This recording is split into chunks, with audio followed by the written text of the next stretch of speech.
Hi folks, I'm going to do a few little videos all about the different guitars I've got. None are sponsored, everything I've ever had I've bought myself, and this one is the one I'm going to start with for no apparent reason, but it's the most recent one that I've had, and this is an Ibanez Ergodyne. No longer made between 1998 and 2001.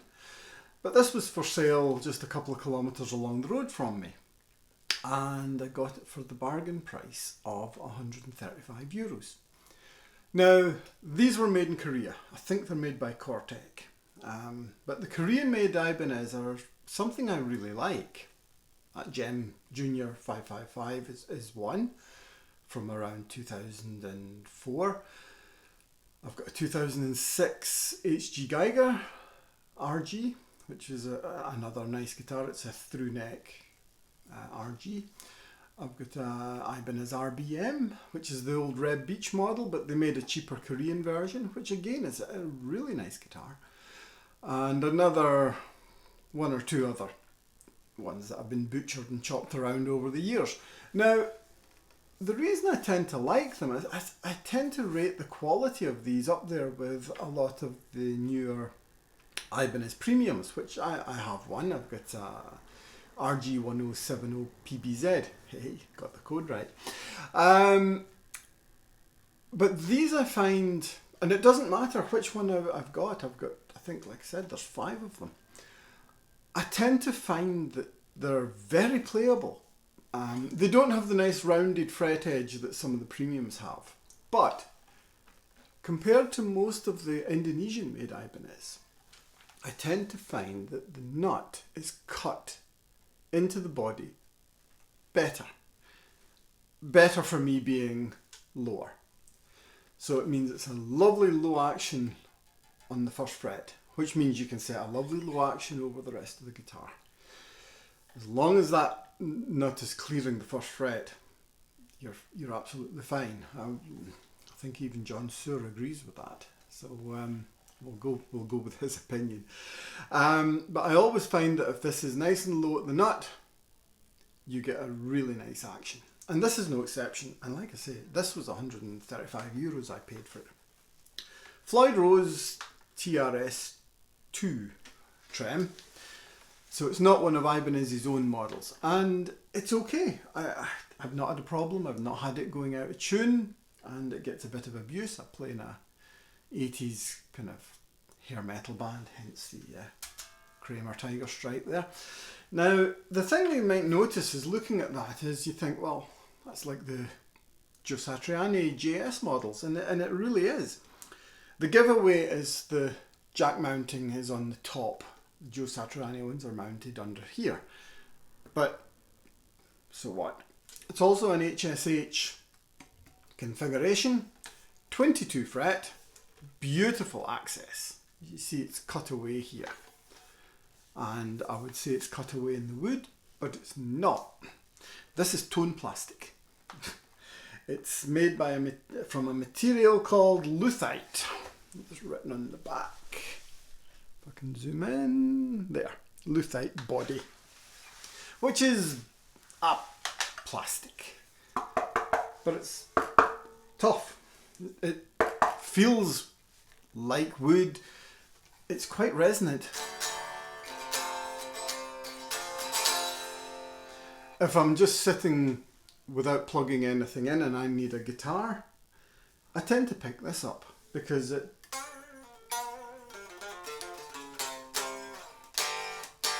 it's loud. For when you're playing it acoustically, it's quite a loud guitar.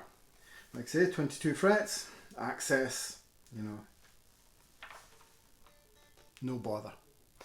You know, whether you're using your pinky, I'm almost square on there from the back, but incredibly comfy to play, and it's all nicely rounded off, and they kind of look like a bit of a sweetie. So if you like your JS Satriani looking guitar and you can't afford one, these go usually very, very cheap. This was absolutely pristine, immaculate when I got it. It's still pretty good. I only picked it up in the summer, and to give you an idea, this is the made in Korea Ibanez Ergodyne EDR470. Now, tone wise, it's the usual Ibanez 5-way blade, humbucker, single humbucker. So for tones, that's the bridge. That, sorry to say, is my clean sound. It's a Jet City GCA 50, which is essentially a Soldano Hot Rod Plus. So it does clean up a bit, but that's about as clean as I ever drive the Channel 1. They say it's a crunch channel. Channel 2 is the full-on Soldano SLO sound. Now, so the bridge sound.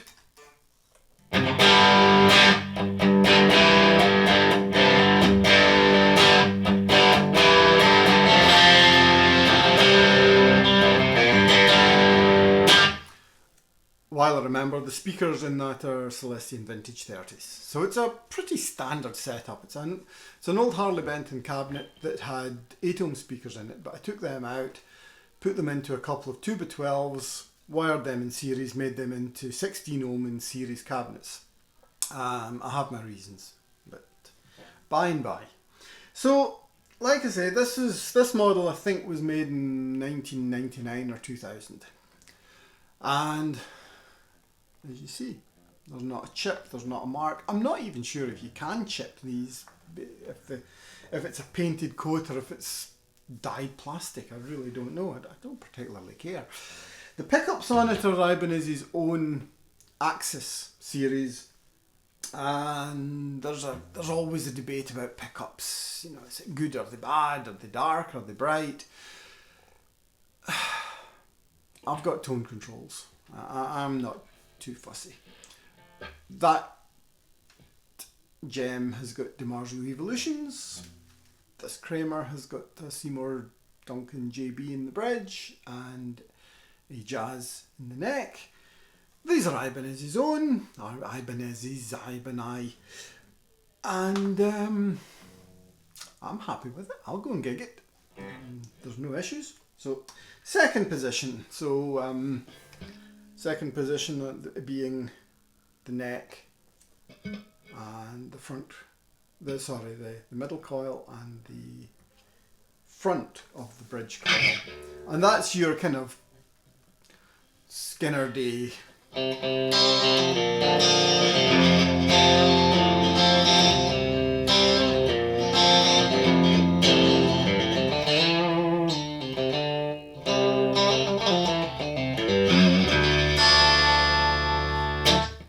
Quite bright.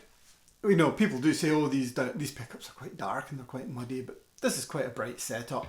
And I've got the presence and the treble and the mid-range set straight up. They're only at noon, so that can go on a hell of a lot brighter and it can go a hell of a lot darker. And the bass is set at about 2 o'clock with the crunch, channel 1, clean-ish, is at midday. So the middle coil, I'm not sure. I never used the middle on its own. But to be honest,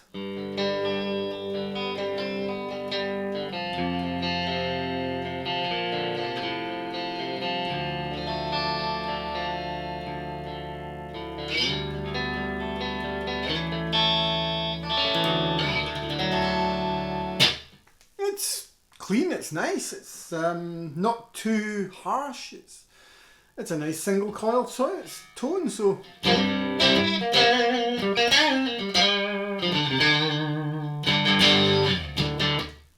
very usable. The one I use most of all as a kind of out of phase sound is always the middle and the neck pickup rear coil, and that gives you a nice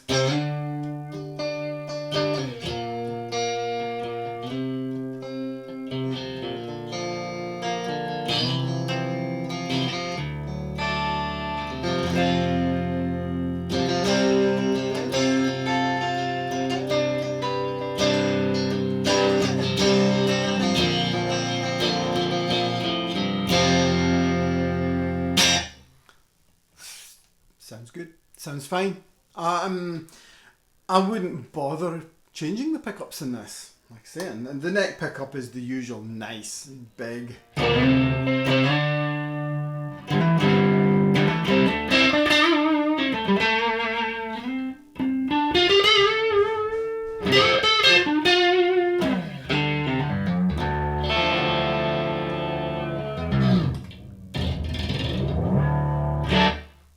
And it's still back in tune. The Floyd's fine.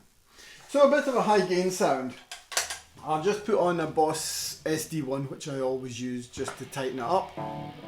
No noise gates in this, no delays, no reverbs.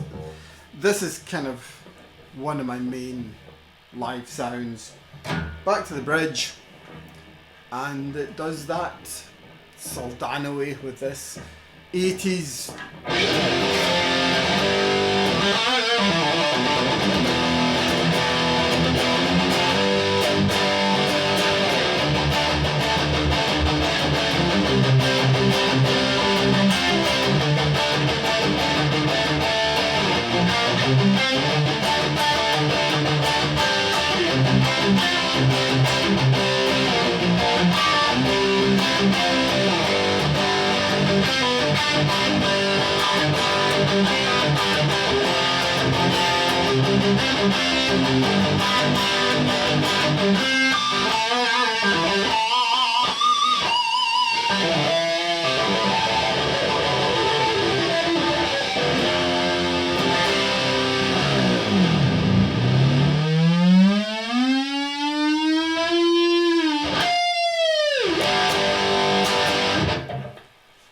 Yeah.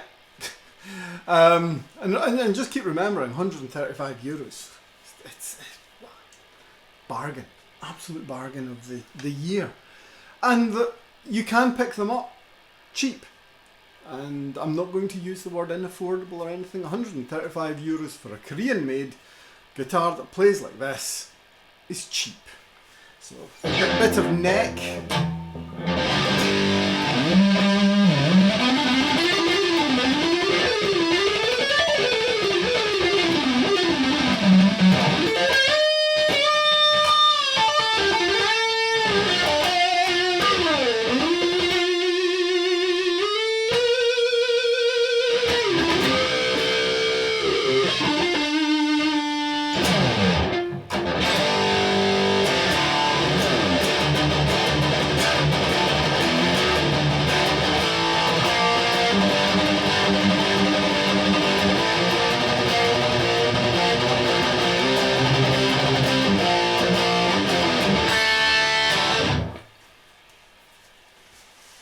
Knock off the SD1. Yeah, so nothing much more to say. The humbucker, that was it's an Alnico 5 in the bridge. Unusually, it's ceramic pickup in the neck. Don't know why. They had their reasons. Don't particularly care either. All works nicely. Not a scratch. Now remember, this is a 25-year-old guitar. Still has its little CE mark on the back. Tuners are great. Locking nut's great. The guitars, like I say, that were made by Cortec, I always find them to be a fantastic bargain. So I've wasted 14 minutes of your life listening to me rambling about a guitar you can't buy anymore unless you stumble across one. But if you see one, try it out, get it. Finish is quite nice. It's a kind of deep blue. It's almost purpley blue, and looks great. Looks a damn sight better than my cable that's been taped up with numerous bands for years to make it look the part. I'll give you a little close up of that side.